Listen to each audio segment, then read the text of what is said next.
First booking natin ngayong araw, Paranaque to Manila. Blue Bill. Sir, dito na po yung item sir, na-drop ko na po. Kaya pala kanina parang malambot na. Ayan oh. So andito ako ngayon mga kasiking sa may Balintawak pa rin. Di pa rin ako nakaalis dito, naplatan ako. Awit.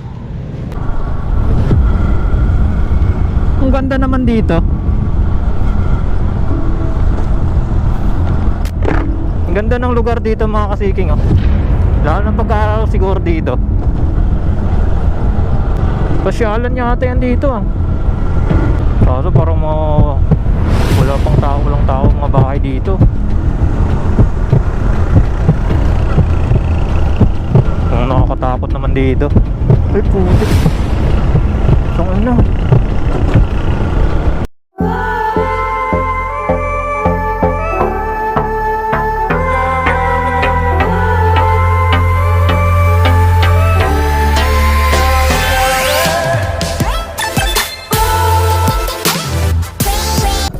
Quarter to 11 na tayo nakakuha ng booking mga kasiking kasi galing akong BPI.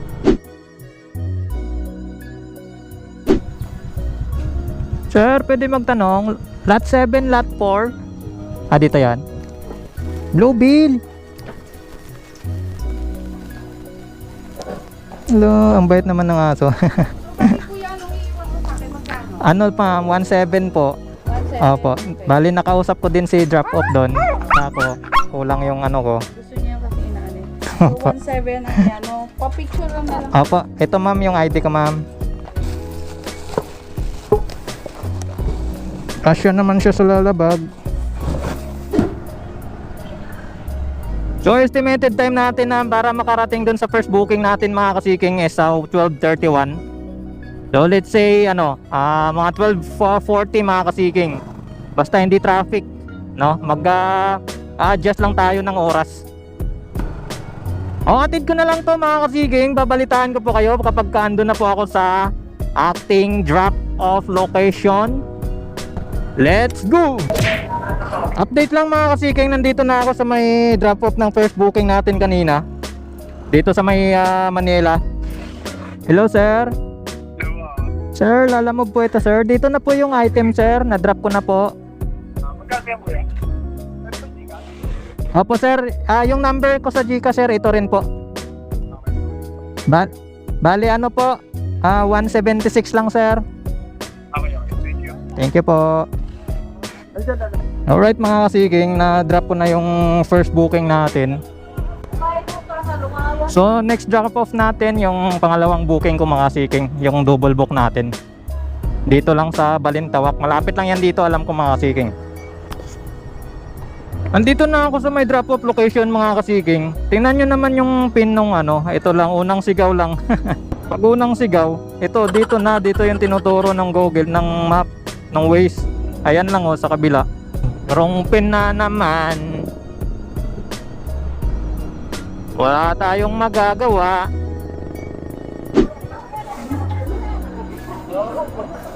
Ayun mga kasiking, sa wakas natuntun din natin. Ma'am Susan, lalamove po.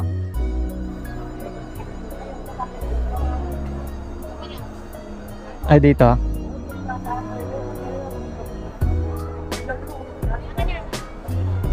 Kwentahin ko lang mama.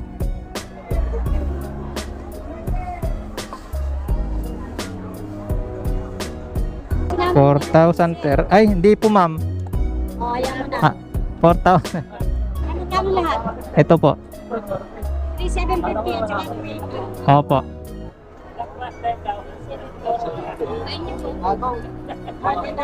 Isang pa. 4,030 pala pa yung 15. Ay Ate lang pa. ay may sukli pa ma'am. Okay na po. Ayun, thank you po. Bibili ko na lang ulam dito. So ayun mga kasiking, nakuha na natin 4,050. May tip si ma'am na 70 pesos. Dito ako ngayon mga kasiking sa may Juliana Market dito sa may Balintawak. Dito na ako inabot ng gutom mga kasiking. Kasi narungpin pa yung pangalawang booking natin. Doon ako napadpad sa kabilang side. Dito pala sa may Juliana Market. Ngayon kakain lang ako dito mga kasiking. I've seen a lot of change, been through a lot of pain. Some things are not the same as they were a year ago, but all will be okay. I move on each and every day. The past is where it stays, way back a year ago. I've changed for the better this time. Alright mga kasiking, may third booking tayo dito. May pangatlong booking tayo dito sa Balintawak. Dito pa rin ako mga kasiking, hindi ako nakaalis dito. Low time check natin, 2:43 na ng hapon. Tapos nakadalawang booking pa lang tayo. To pangatlo pa lang tong naka-pick up natin. Ito po yan. Donut.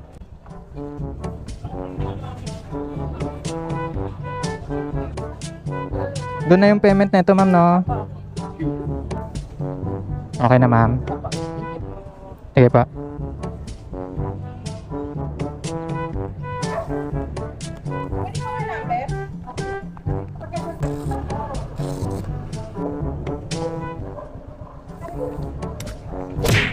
So tiles yung pipick upin pala natin dito mga kasiking. Papuntang Paranaque. Papuntang Bipoms pala ito mga kasiking sa may President Avenue. Alright mga kasiking, na-pick up na natin yung kasabay niya. Tiles siya, 2 piraso mga kasiking. Yung travel time natin mga kasiking, 1 hour and 2 minutes. So yan po yung estimated na travel time natin with 23 kilometers. So pang-apat na booking ko pa lang po ito mga kasiging. Ang tagal nang tinambay ko doon kanina sa pangalawang drop off ko. So nakaka-apat na booking pa lang tayo. Okay lang yan, mahaba pa naman yung oras natin. Hanggang alas 7 tayo ng gabi mga kasiging. Kaya pala kanina parang malambot na. Ayan oh. Pagka ganito mga kasiking, i-inform na natin yung customer natin.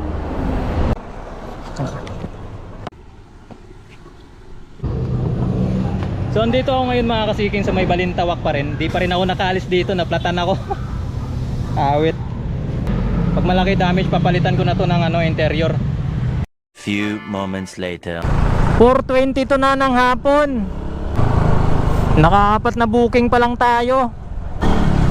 Swerte talaga natin ngayong araw. Ubos oras malala. Ay, nako po.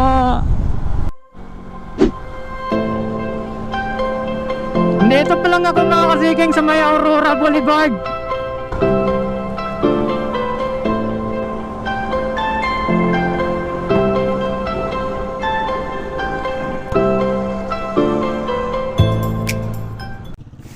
So ayan mga kasiking, na-drop off ko na dito yung pang third booking natin. May tip pa tayo kay sir, 186. Binigay na lang ni sir yung 200. Pasensya sir, dito na po ako sir sa may Sinangag Express. At saan ang lahat, sir? 203 lang sir. 203. Opo. Opo sir, pasensya sir ha. Po. Sige, sir. Okay lang. Okay po. Dito na lang ako sir. Maghintay. Okay po. Thank you sir. Sige, sir. Ayan mga kasiking, na-drop off ko na yung pang-apat na booking natin dito, yung karga natin na tiles. Ayun, binigyan pa tayo ni sir ng ng tip. So time check natin mga kasiking, 6:11 na ng gabi. Tapos ito yung pa lang tayo mga kasiking, nakaka-apat na booking. Ito income natin, 636 pa lang tayo mga kasiking. Bali goal ko dito 1,000. So may pa tayo, may 400 pa tayong bubunuin mga kasiking. Ang ganda naman dito. Ang ganda ng lugar dito mga kasiking oh. Lalo na pagka siguro dito. Pasyalan niya ata yan dito ah. Kaso parang walang tao mga bahay dito. Nakakatakot naman dito. Ay putik. So ano?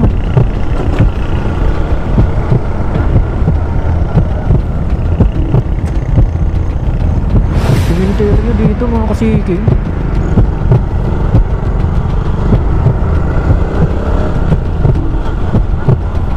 Cementerio mga kasiking.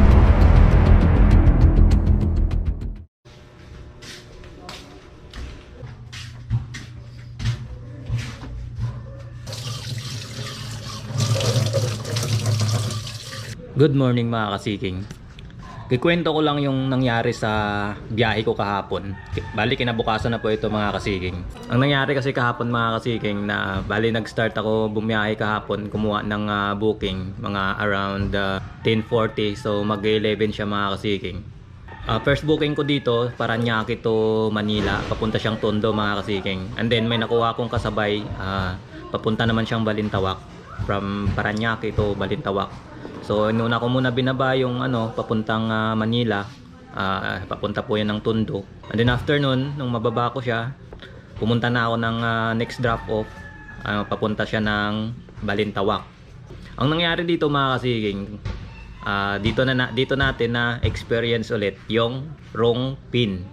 Sa mga gustong maglalamove dyan, so kasama po yan sa mga magiging experience po ninyo, ang maka-encounter ng wrong pin. And then nung dumating na ako dun mga kasiking sa may drop off location na sa may exact address, ang nangyari naman dun, hindi natin mahanap yung magre-receive.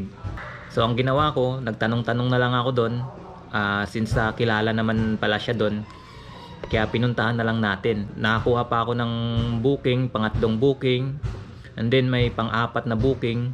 Andon sa pang-apat na booking mga kasiking, kasi yung item ko doon is tiles, 2 pieces tiles.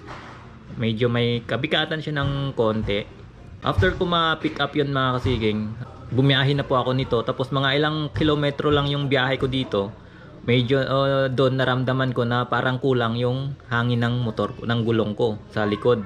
So nakabiyahe pa ako ng ilang kilometro pa, and then andun na po, medyo nag-wiggle-wiggle na po yung rear wheel ng motor ko mga kasiking. Tsaka nung sinilip ko, so ayun, tumambad po sa atin yung flat na gulong ng motor ko.